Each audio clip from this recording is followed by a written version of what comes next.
Nope, nope, nope, nope, nope, nope, nope, nope, nope.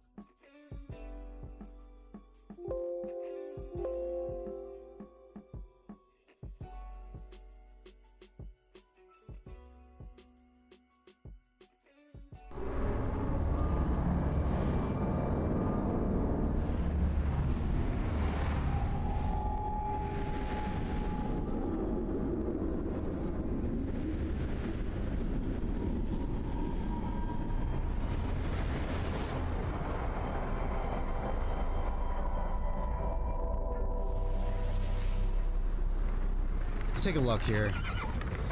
What they got to show us today? It was a technical presentation, not actual gameplay. So meaning this is not the final product of the game, or anywhere near. Not necessarily not the final product, but not likely to be representative of what the game will look like.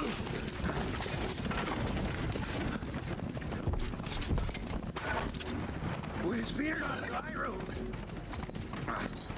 The devil's On the vine a little bit there.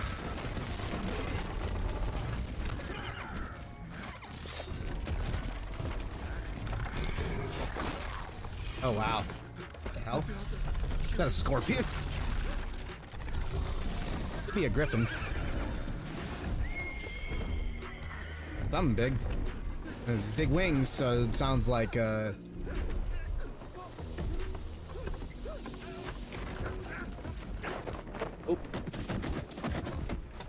Sounds like this guy's gonna have a very bad day.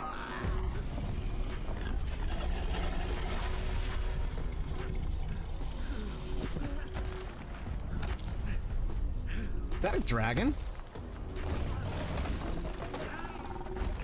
Oh yeah, that's a dragon. Oh boy. Lunchtime. Oh, maybe that's a griffin. Wait. I think he didn't waste any time and went right for the jugular. Suppose that guy got off lucky. He died quick. Salt.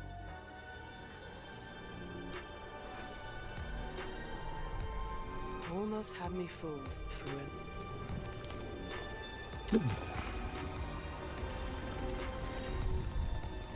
Damn, the cloak with Siri looks really good. I really dig the cloak. Oh my.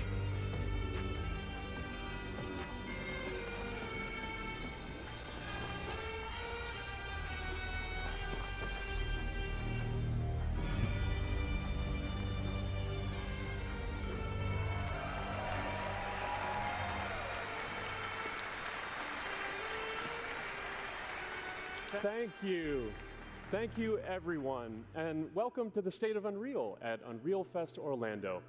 We're here to show you what's next with Unreal Engine and so much more. We are thrilled that you're able to join us. Thank you. But first things first, I'm here with Sebastian and Kaitek from CD Projekt Red. We have a lot to talk about. Hey guys. Hey. Thank you, Wyatt. Thank you, Wyatt, and hello, everyone. With The Witcher 4, we're stepping things up. And to do that, we needed the right partner. One that truly understands that great open-world games are all about art. They partnered up with Unreal. Together.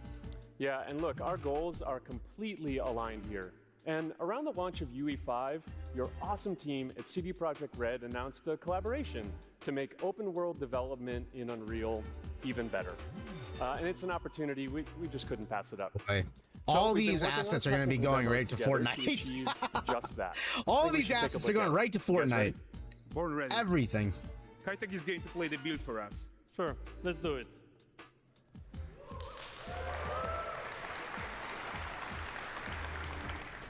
This is a technological showcase set in the world of The Witcher 4.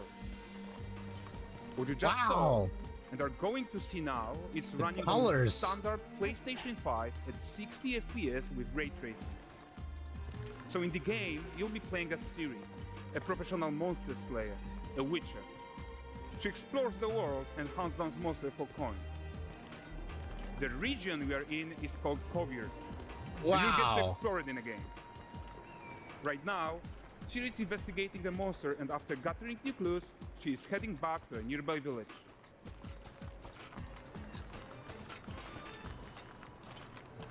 Alright everyone, meet Kelpie! Let weeds be weeds, Kelpie. Got a new So horse. just like Geralt and Roach, Siri has her own loyal companion. We return to town. These two characters need to feel like one. Since you're gonna explore the world on horseback, riding needs to feel seamless, natural, and just fun. Yeah, and to support that, we're introducing multi-character motion matching in Unreal. What's that mean? So Siri and Kelpie, they're perfectly synchronized when mounting from any angle and speed. And we also support root motion movement on Kelpie, so controlling her feels realistic and grounded. And there are also some really nice improvements to our Unreal Chaos Flesh Solver and these machine-learned deformations. So you've got realistic muscles moving and stretching under Wow, the the skin without detail. compromising the performance there. Whoa. That's wild. So let's leave Siri behind for a second and talk about the world itself. So much of the Witcher world is natural, organic, especially Kovir with its dense forest and wild nature. Yeah, and wild nature is hard. And with nanite geometry, we've freed artists from so many of their old constraints. But we don't want to rest until everything we do in Unreal has that same spirit of freedom. There's always more work to do. And foliage is a huge piece of that puzzle. Dude, this is gonna So we like are suck up excited to all of my introduce PC's power. nanite foliage. And in order to achieve gorgeous foliage density everywhere, while still being memory efficient, fast to render, we believe that a new idea was needed. So instead Okay. of the same card approach we've been using for the past 20 years, artists should be free to take a nanite approach to foliage, modeling every single leaf and pine needle. And the old LOD tricks of the past, they needed a complete rethink. And in their place, it's a new adaptive voxel representation in nanite. It's volumetric, it's fully 3D, it is super fast to render. And these dense clusters of triangles turn into these cubes, which at a distance, they're no larger than a pixel, and they react to the changing light of our dynamic sun and our shadows, and they allow artists to render whatever amount of foliage is needed to achieve their vision without compromise. And no compromise means how ambitious we are when it comes to bringing our vision to life with incredible visuals. But more than that, together with Epic, we created faster way to load the world. We can now bring in more content more quickly for the smoothest possible experience as we fly down to catch up with Siri. Wow, that is so good. That looks so good. Oh my. I love how they turn the mountains like red too. It creates like a very interesting color contrast. That's really fun to look at. It's a port town, a hub for fishing, trade, and mining. It's one of those places where you can meet shady characters or overhear gossip from other lands. It's also where Siri took on her current contract. High-tech, let's leave Kelpie here and explore the marketplace and food. Now, growing up as a kid, I remember so excited we can being blown away by the open world sandboxes of Zelda Ocarina of Time. And to see us get to this level of graphical fidelity and world building and organic city life like this in a video game is just like, just blows my mind. Didn't feel that long ago for me as a kid. You know, when I was a kid, or as a kid, when I was a kid, like I'm still a kid. When I was a kid, it doesn't feel that long ago. But to see how far we've come today, in 2 decades. Even setting off chain reactions. Everything is working together. I mean, I was like 9 or 10 when Ocarina came out.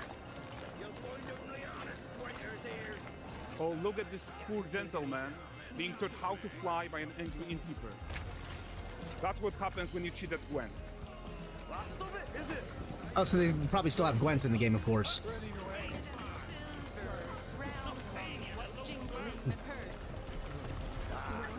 How successful Gwent was in the third game, I can't see them ever doing away with that card game. So this is the guy who gave the series Quest his home. Like you probably suspect, he has his own agenda in all of this. You're off your tits again, Wilfred. Get your ass up.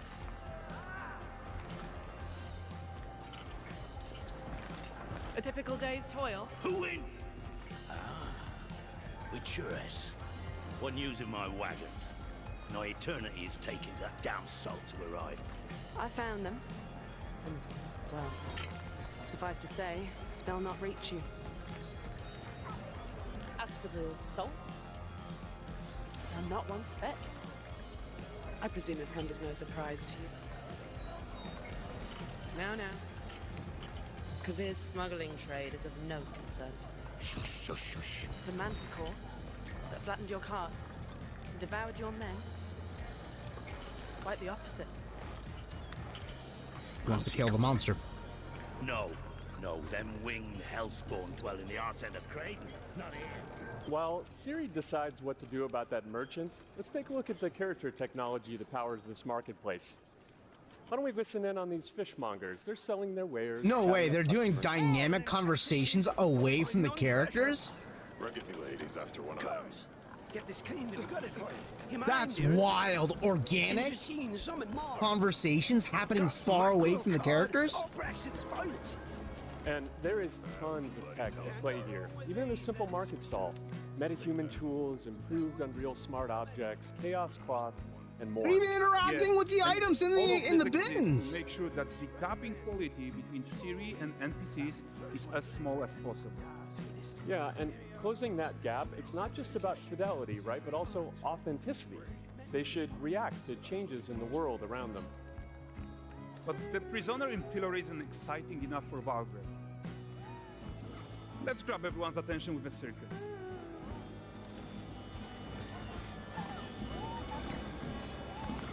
Wow. But the great performance deserves a huge crowd though. Let's crank it up.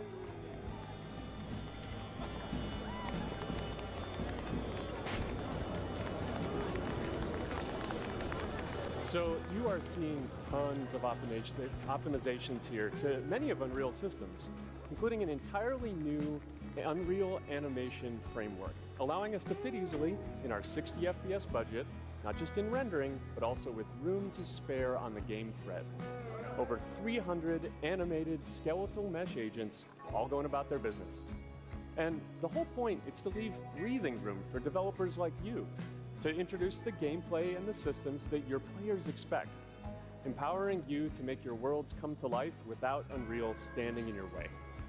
You are right. That's the open world RPG that we're making. But before we wrap up, how about one final check-in with Siri?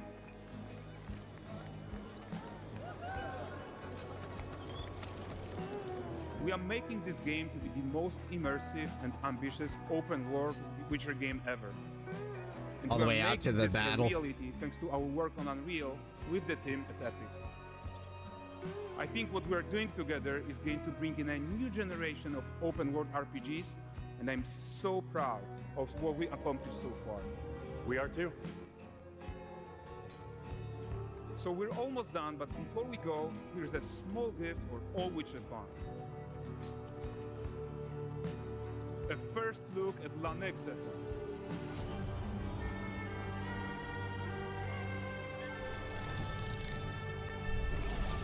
There's the beast. Onward, Kelvin. With what? Wow. Mighty impressive. That was cool. That was really cool. I cannot believe how ambitious this, like, the technology has gotten. It's just blows my mind. It wasn't that long ago in my mind when games were just like pictures in the background to kind of trick your eyes a little bit. Like back before rendering an entire world all at once, a lot of technology back then used to be just pre-rendered in order to have detailed worlds. And that pre-rendering would allow for detailed worlds, but when you saw past the illusion, you would realize most of it's just a standard picture, you know, just a big picture on screen that's already been rendered ahead of time, and you're just moving within it. Now that made great for certain like RPG games like Final Fantasies, certain kinds of I can't think of them off. Resident Evil, you know, did a lot of pre-rendering back in its day. So a lot of like beautiful world landscapes used to be created by pre-rendering, but now they can just render it in real time, and it makes the world look so organic. It's really impressive. It really is, and it blows my mind that we have come this far in a few generations at that.